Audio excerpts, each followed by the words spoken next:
Hello दोस्तों, तो कैसे हैं आप लोग का स्वागत है आपके अपने YouTube channel number 1 study class में। आज हम लोग पढ़ने वाले हैं स्टैटिक जीके में आज हम लोग पढ़ने वाले हैं आर्द्रभूमि वेटलैंड। क्या पढ़ने वाले हैं? स्टैटिक जीके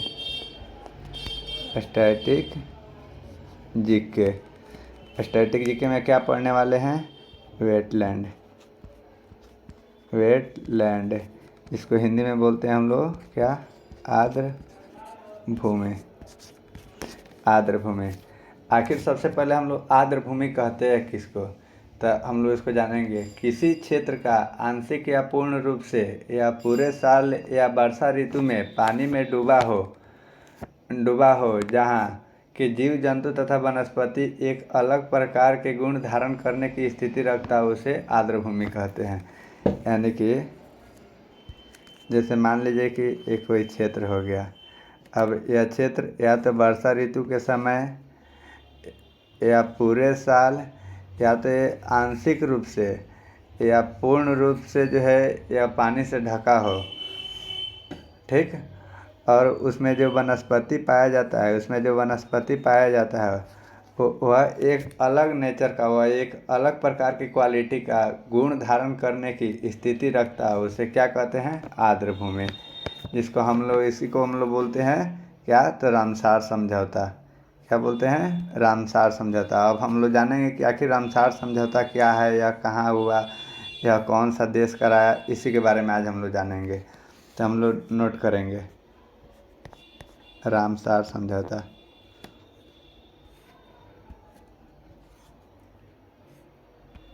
क्या? रामसार समझौता। रामसार समझौता। देखिए, इस रामसार समझौता को जो है सबसे पहले ईरान देश की एक शहर है रामसार नाम का, जो कि कैस्पियन सागर के किनारे पर स्थित है। वहीं पर जो है इसका जो है समझौता किया गया था। क्यों समझौता किया गया था? तो इस आर्द्रभूमि क्षेत्र को बचाने के लिए, इसका संरक्षण देने के लिए, जैसे टाइगर रिजर्व होता है ना, जैसे टाइगर का संरक्षण देने के लिए, ठीक उसी प्रकार जो है यह आर्द्रभूमि वेटलैंड जो है इसका जो है समझौता करने के लिए जो है, मतलब कि इसको बचाने के लिए जो समझौता किया गया उसको क्या बोला जाता है? रामसार समझौता। आखिर इसका रामसार समझौता के नाम क्यों पड़ा? तो रामसार समझौता इसलिए पड़ा क्योंकि सबसे पहले जो है इसको ईरान देश के रामसार नामक स्थान, क्या रामसार नामक स्थान पर क्या हुआ था? इसका बैठक हुआ था, यानी कि लोगों का जो है सम्मेलन हुआ था। लोग बैठ के जो इसके बारे में चर्चा किए थे। और यह कहाँ है? तो कैस्पियन सागर के किनारे। रामसार नामक स्थान जो है वो कहाँ है? तो कैस्पियन सागर के किनारे। कहाँ? कैस्पियन सागर के किनारे। कैस्पियन सागर के किनारे। और यह समझौता जो है ईरान में हुआ था 2 फरवरी 1971 का, यानी कि रामसार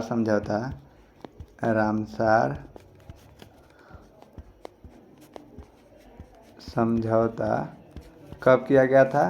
तो 2 फरवरी 1971 2 फरवरी 1971 में किया गया था। और 2 फरवरी 1971 को जो है यह समझौता किया गया था। और पूरा देश जो है इसको, यानी कि विश्व संरक्षण दिवस, मतलब कि इसमें जो देश जो शामिल हुए और इसको लागू कब किया गया? तो 21 दिसंबर 1975 को इसको लागू किया गया। अब बात आता है कि भारत इसका सदस्य कब बना? तो रामसार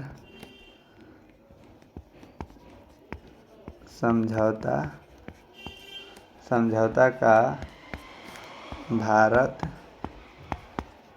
सदस्य 1 फरवरी 1982 को बना। कब बना? 1 फरवरी 1982 को। यानी कि सबसे पहले जो है इसको 2 फरवरी 1971 में किया गया। और इसको पूरे देश में लागू किया गया 21 दिसंबर 1900, यानी कि जो जो देश उसके सदस्य थे उनमें लागू हुआ 21 दिसंबर 1975 को।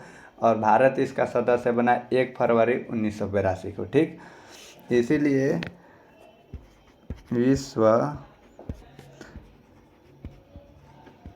आर्द्र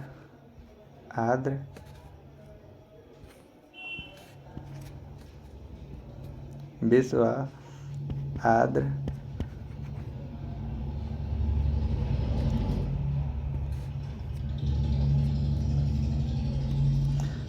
भूमि दिवस कब मनाता है?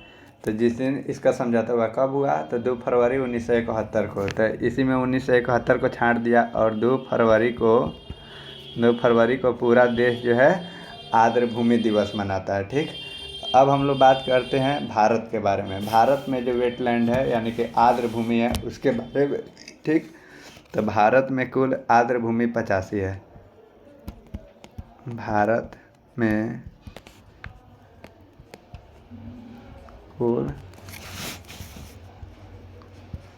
आर्द्र भूमि 85 है। ठीक, कितनी है? तो 85 है।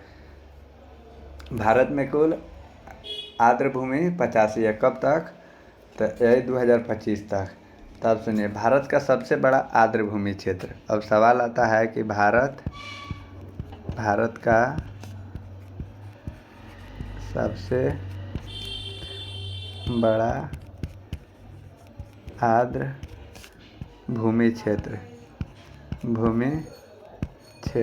भारत का सबसे बड़ा आर्द्र भूमि क्षेत्र कौन? सुंदरवन कहाँ है? तो पश्चिम बंगाल। कहाँ? पश्चिम बंगाल। ठीक, अब उसके बाद आता है कि भारत का सबसे बड़ा आर्द्र भूमि क्षेत्र। दो ही सवाल ना पूछ रहे, या तो भारत का सबसे बड़ा आर्द्र भूमि क्षेत्र या भारत का सबसे छोटा आर्द्र भूमि क्षेत्र। अगर भारत का सबसे बड़ा आर्द्र भूमि क्षेत्र पूछेगा तो सुंदरवन कहाँ है? तो पश्चिम बंगाल में।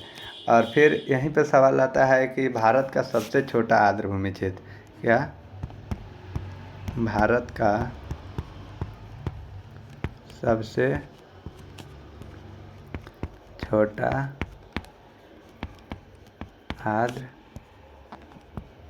भूमि क्षेत्र। तो भारत का सबसे छोटा आर्द्र भूमि क्षेत्र कौन है? रेणुका। अब पूछेगा कि कहाँ है? तो हिमाचल प्रदेश। कहाँ है? हिमाचल प्रदेश में। यानी कि भारत का सबसे छोटा आर्द्र भूमि क्षेत्र कहाँ है? तो हिमाचल प्रदेश में। अब बात आता है कि भारत में आर्द्र भूमि क्षेत्र का क्रम राज्य के अनुसार, यानी कि भारत में आर्द्र भूमि क्षेत्र का क्रम राज्य अनुसार। तो इसको लिखेंगे। 1 नंबर पर आता है कौन? तमिलनाडु।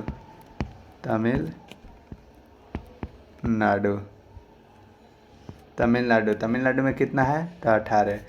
दूसरे पर आता है यूपी में कितना है? तो 10। ठीक, अब इसके आगे हम लोग चलते हैं। भारत का पुराना आर्द्र भूमि क्षेत्र, यानी कि भारत का पुराना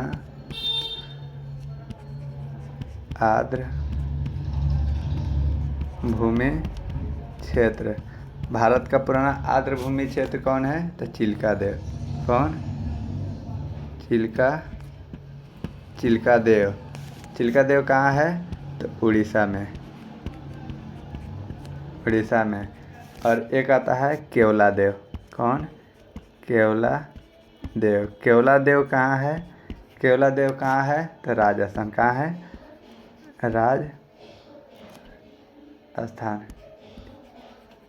राजस्थान। ठीक, अब आता है कि विश्व का पुराना आर्द्र भूमि क्षेत्र कौन? विश्व का पुराना आर्द्र भूमि। विश्व का पुराना आर्द्र भूमि कहाँ है?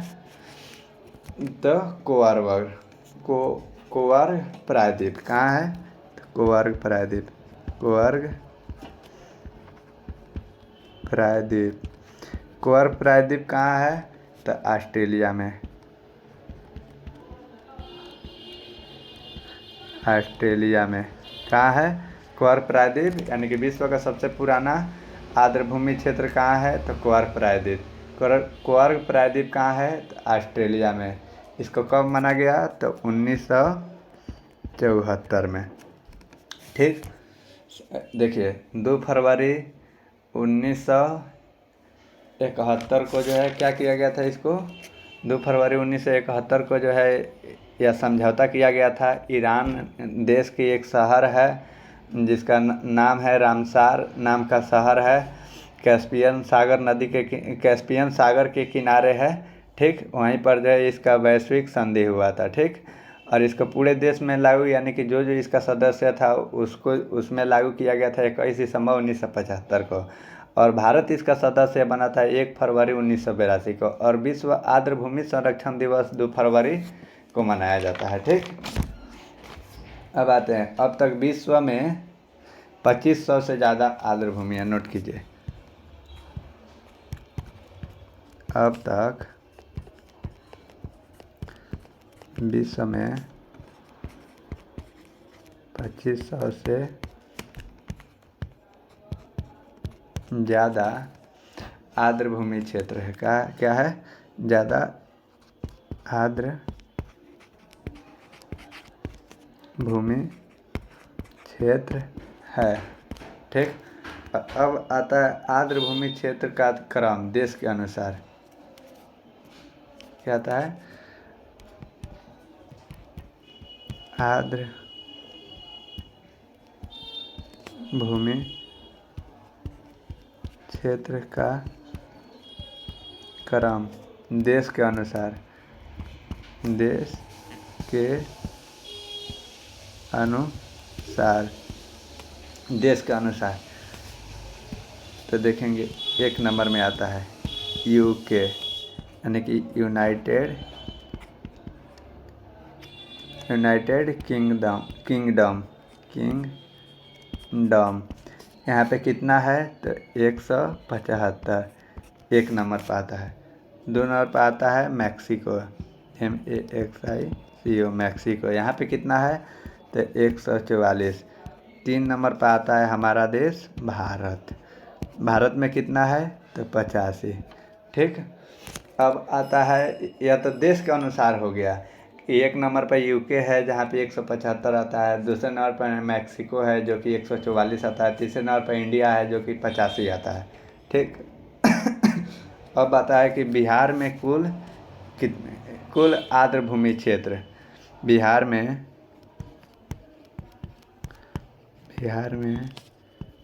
कुल 3 आर्द्र भूमि क्षेत्र है। अब बात रहा कौन कौन। तो 1 नंबर में आता है काबर झील। कौन? काबर झील। यह कहाँ है? तो बेगूसराय।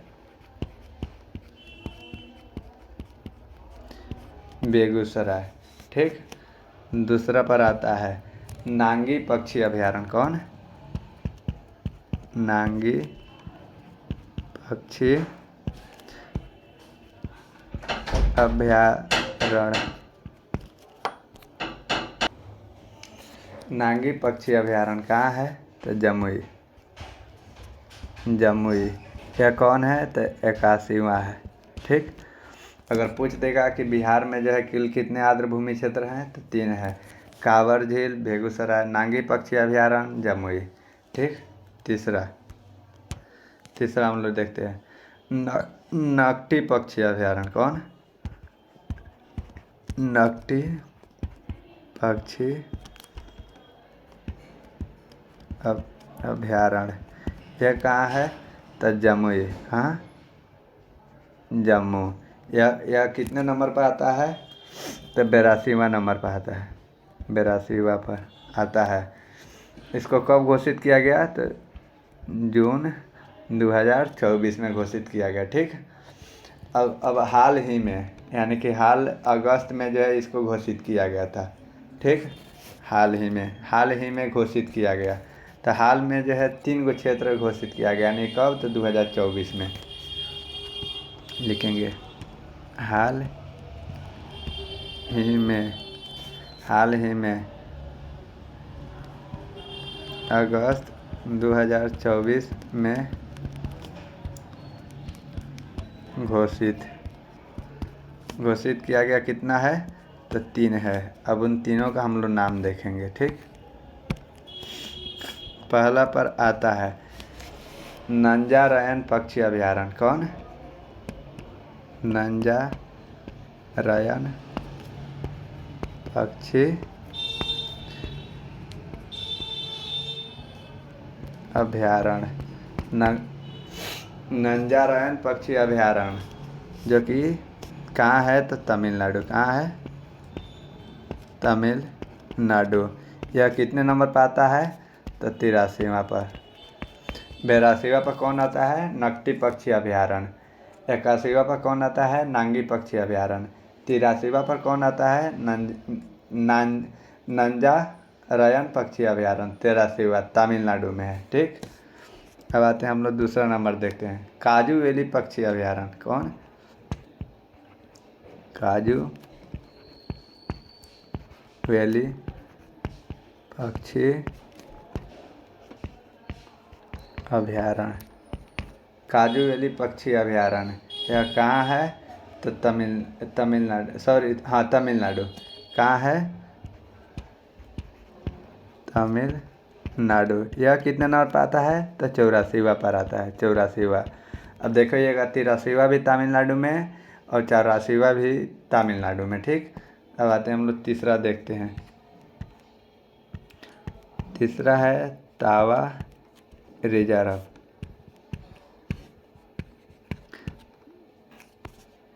तावा रिजर्व कहाँ है? तो MP यानी कि मध्य प्रदेश। यह कितने नंबर पर आता है? तो 85वां नंबर पर। ठीक, एक काम करते हैं हम लोग एक जगह नोट कर लेते हैं क्रम के अनुसार। 81वां देखेंगे। 81वां कहाँ है? तो जमुई में। 81वां है जमुई। इसका नाम क्या है? तो नांगी पक्षी अभयारण्य। क्या है? नांगी पक्षी अभयारण्य। 82वां देखेंगे। 82वां नांगी पक्षी अभयारण्य यह कहाँ है? तो जमुई में। 82वां भी है जमुई में। कहाँ है? जमुई। इसका नाम क्या है? तो नकटी पक्षी अभयारण्य। कौन है?